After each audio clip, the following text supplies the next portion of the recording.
Pada akhir 2021 lalu, warga Jakarta dikejutkan dengan pernyataan Teguh Sahir, Direktur Utama Ancol yang mengatakan, jika tak dapat pinjaman uang sebesar 1,2 triliun rupiah, maka Ancol terancam tutup selamanya. Tentu bukan tanpa alasan anak Jakarta, hal ini karena selama 2 tahun pandemi COVID-19, Ancol yang merupakan wahana hiburan bukan objek prioritas yang diizinkan beroperasi. Akibatnya, angka pengunjung merosot, namun biaya operasional justru terus melonjak.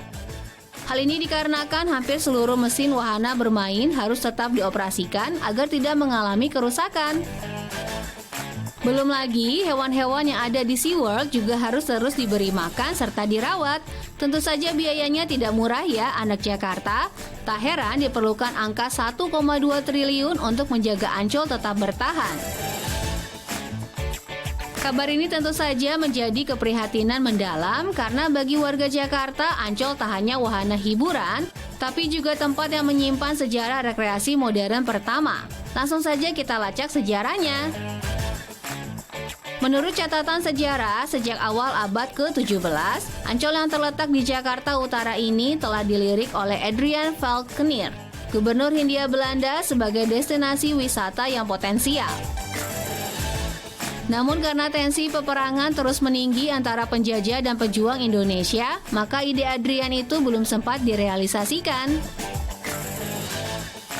Dalam naskah Sunda kuno abad ke-15 berjudul Carita Parahyangan, disebutkan Ancol menjadi lokasi medan perang dan penyebaran agama Islam. Sementara Rahmat Ruhiyat dalam buku Asal-Usul Nama Tempat di Jakarta, terbitan Komunitas Bambu, menyebutkan Ancol bermakna tanah rendah, berpaya-paya, atau kolonial Belanda menjulukinya sebagai Zotelandi, atau tanah asin.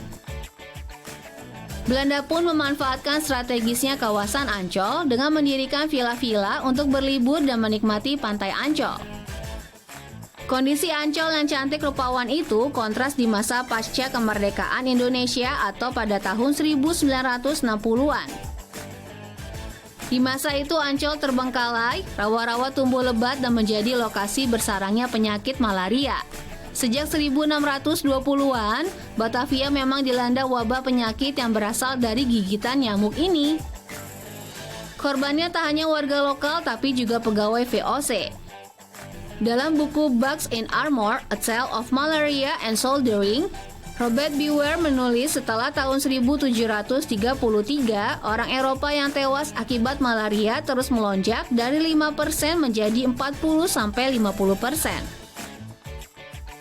Sejarawan J.J. Rizal dalam tulisannya berjudul Nyamuk dan Kota yang Ambruk menuliskan, karena malaria yang menewaskan banyak jiwa, pada abad ke-18, Batavia dinobatkan sebagai kota paling tidak sehat di dunia.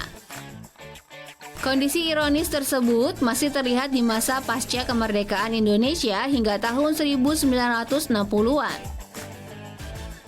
Presiden Soekarno lantas tergerak ingin mengubah kondisi itu menjadi lokasi wisata dan menolak usulan lokasi industri. Tapi ide menyulap Ancol jadi kawasan wisata bukan terinspirasi dari Adriaan anak Jakarta.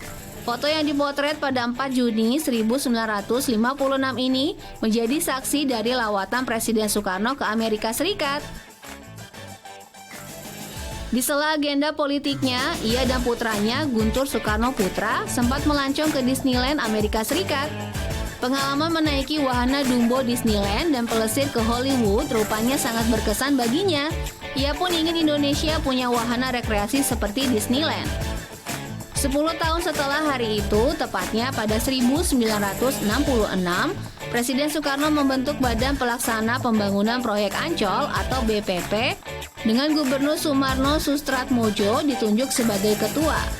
Pada 1967, proyek Ancol dilanjutkan Gubernur Ali Sadikin.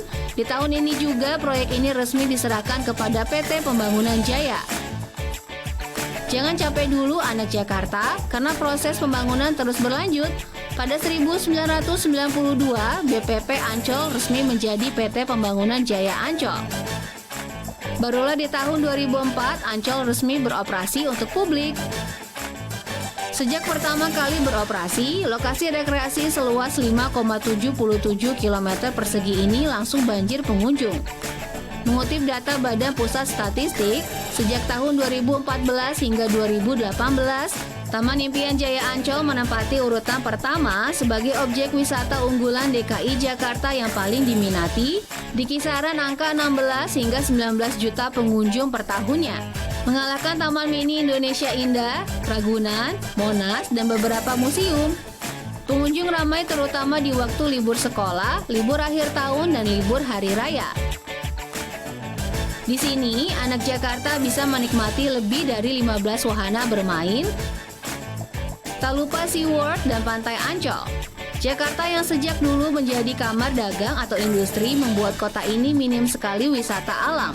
Karena itu, Ancol dengan sejarahnya yang merentang panjang sungguh sangat sayang jika harus sampai berhenti beroperasi. Kabar terbaru nih, anak Jakarta. Di masa penerapan PPKM level 3 ini, anak Jakarta masih bisa berkunjung meski kapasitas dibatasi 50%. Asal taat prokes, Ancol bisa tetap menjadi tempat aman untuk melepas lelah alias healing dari penatnya rutinitas sehari-hari. Ya, tentu saja tanpa perlu keluar Jakarta.